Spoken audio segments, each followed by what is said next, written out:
জ্ঞান আর ভক্তি এই দুয়ের মধ্যে কোনটি ভগবানকে বেশি কাছে নিয়ে যায়, এই গল্পে তার উত্তর লুকিয়ে আছে। একদিন নারদ মুনি মর্ত্য থেকে স্বর্গে ভগবান নারায়ণের দর্শনে যাচ্ছিলেন। পথে এক ব্রাহ্মণের সঙ্গে দেখা হলো। ব্রাহ্মণ শ্রদ্ধা ভরে জিজ্ঞাসা করলো, নারদ মুনি, আপনি কি ভগবান নারায়ণের সঙ্গে দেখা করতে যাচ্ছেন? নারদ মুনি বললেন, হ্যাঁ, প্রভুর দর্শনেই যাচ্ছি। তখন ব্রাহ্মণ অনুরোধ করলো, আমার হয়ে প্রভুকে জিজ্ঞাসা করবেন, আমি আর কতদিন এই পৃথিবীতে থাকব? নারদ মুনি উত্তর দিলেন, ঠিক আছে, জিজ্ঞাসা করব। পথে আরও এগুতে গিয়ে নারদ মুনির দেখা হলো এক সাধারণ মুচির সঙ্গে। মুচিও একই প্রশ্ন করলো, প্রভুকে বলবেন তো, আমি আর কতদিন এই ধরাধামে থাকব?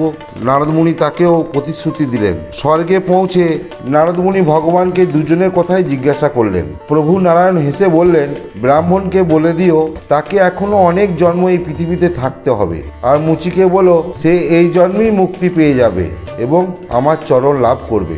নারদ মুনি তো অবাক, প্রভুকে জিজ্ঞাসা করলেন, হে প্রভু, ব্রাহ্মণ তো পণ্ডিত, তিনি কেন মুক্তি পাবেন না, আর মুচি কেন এই জন্মেই মুক্তি পেয়ে যাবে? ভগবান মুচকি হেসে বললেন, তার উত্তর তুমি মর্তেই পেয়ে যাবে। পৃথিবীতে ফিরে এসে নারদ মুনি প্রথমে ব্রাহ্মণের সঙ্গে দেখা করলেন। ব্রাহ্মণ জানতে চাইল, প্রভু এখন কি করছেন?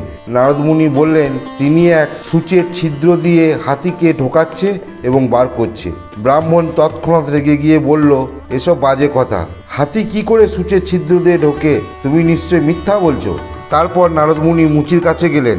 মুচি বিনীতভাবে জিজ্ঞাসা করলো, প্রভু এখন কি করছেন? নারদ মুনি একই কথা বললেন, তিনি সূচের ছিদ্র দিয়ে হাতিকে ঢুকিয়ে আবার বের করছেন।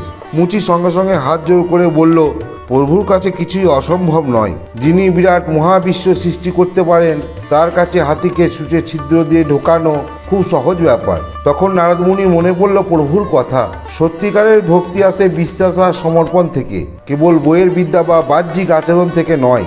ব্রাহ্মণ জ্ঞানী হলেও ভগবানের অসীম শক্তিতে বিশ্বাস করতে পারেনি, আর মুচি সরল মনে বিশ্বাস করেছিল, তাই সে এই জন্মেই মুক্তি পাবে।